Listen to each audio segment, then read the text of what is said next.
ಎಲ್ಲರಿಗೂ ನಮಸ್ಕಾರ. ಮನೆಯಲ್ಲಿ ಯಾವಾಗಲೂ ಸಂತೋಷ ಇರಲು 16 ಸರಳ ಮಾರ್ಗಗಳ ಬಗ್ಗೆ ಈ ವಿಡಿಯೋದಲ್ಲಿ ತಿಳಿದುಕೊಳ್ಳೋಣ. ಮೊದಲನೇದು, ಹಾಸಿಗೆಯ ಮೇಲೆ ಕುಳಿತು ಆಹಾರ ಸೇವಿಸಬೇಡಿ. ಹಾಗೆ ಮಾಡುವುದರಿಂದ ಕೆಟ್ಟ ಕನಸುಗಳು ಬೀಳುತ್ತವೆ. ಆರತಿ, ದೀಪ, ಪೂಜಾ ಅಗ್ನಿಯಂತಹ ಶುದ್ಧತೆಯ ಸಂಕೇತಗಳನ್ನು ಬಾಯಿಯಿಂದ ಊದುವ ಮೂಲಕ ಆರಿಸಬೇಡ. ಆಗ್ನೇಯದಲ್ಲಿ ಅಂದರೆ ದೇವಸ್ಥಾನದ ಆಗ್ನೇಯ ಕೋಣೆಯಲ್ಲಿ ಧೂಪ ದ್ರವ್ಯ ಮತ್ತು ಹವನ ಕುಂಡದ ವಸ್ತುಗಳನ್ನು ಇಡಿ. ಮನೆಯ ಮುಖ್ಯ ಬಾಗಿಲಿನ ಬಲಭಾಗದಲ್ಲಿ ಸ್ವಸ್ತಿಕನ್ನು ತೆಗೆಯಿರಿ.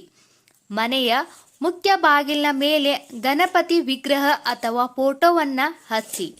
ಪೂಜಾ ಮನೆಯಲ್ಲಿ ಯಾವುದೇ ಪ್ರತಿಷ್ಠಿತ ವಿಗ್ರಹ ಇದ್ದರೆ ಅದನ್ನು ದಿನಾಲೂ ಪೂಜೆ ಮಾಡಿ. ಸಂಜೆ ಹೊತ್ತು ಮನೆಯಲ್ಲಿ ದೀಪ ಹಚ್ಚಿ ಹಾಗೂ ಬಲ್ಬ್ಗಳನ್ನು ಹಚ್ಚಿ. ಮನೆಯಲ್ಲಿ ಯಾವತ್ತೂ ಪೊರಕೆಯನ್ನು ನಿಲ್ಲಿಸಬೇಡಿ. ಅದನ್ನು ತುಳಿಯುವುದು, ದಾಟುವುದು ಮಾಡಬೇಡಿ. ಹೀಗೆ ಮಾಡಿದರೆ ಲಕ್ಷ್ಮಿಗೆ ಕೋಪ ಬರುತ್ತದೆ. ಪೊರಕೆಯನ್ನು ಯಾವಾಗಲೂ ಮರೆಮಾಡಿ ಇಡಿ. ಬೆಳಿಗ್ಗೆ ಕೆಲವು ಸಮಯ ಮನೆಯಲ್ಲಿ ಸ್ತೋತ್ರಗಳನ್ನು ಪಠಿಸಲು ಮರೆಯಬೇಡಿ. ಪ್ರತಿನಿತ್ಯ ಬೆಳಿಗ್ಗೆ ಸೂರ್ಯದೇವನಿಗೆ ನಮಸ್ಕಾರ ಮಾಡಿ. ಹೀಗೆ ಮಾಡಿದರೆ ಜೀವನದಲ್ಲಿ ನೀವು ಅಭಿವೃದ್ಧಿ ಹೊಂದುತ್ತೀರಿ. ಶೂ ಮತ್ತು ಚಪ್ಪಲಿಗಳನ್ನು ಚೆಲ್ಲಾಪಿಲ್ಲಿಯಾಗಿ ಇಟ್ಟುಕೊಳ್ಳಬಾರದು ಅಥವಾ ತಲೆ ಕೆಳಗಾಗಿ ಇದ್ದರೆ ಮನೆಯಲ್ಲಿ ಗೊಂದಲ ಉಂಟು ಮಾಡುತ್ತದೆ. ಬೆಳಿಗ್ಗೆ 8 ಗಂಟೆಯೊಳಗೆ ಪೂರ್ವ ಅಥವಾ ಉತ್ತರಕ್ಕೆ ಮುಖ ಮಾಡಿ ಪೂಜೆ ಮಾಡಿ.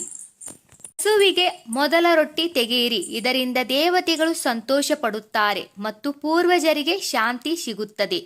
ಭಿಕ್ಷುಕರಿಗೆ ಅನ್ನವನ್ನು ನೀಡಿ. ಅನ್ನದಾನ ಶ್ರೇಷ್ಠವಾದದ್ದು.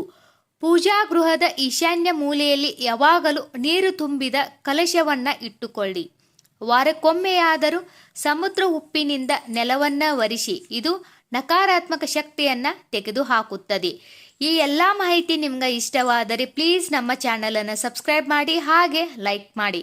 ಎಲ್ಲರಿಗೂ ಧನ್ಯವಾದಗಳು.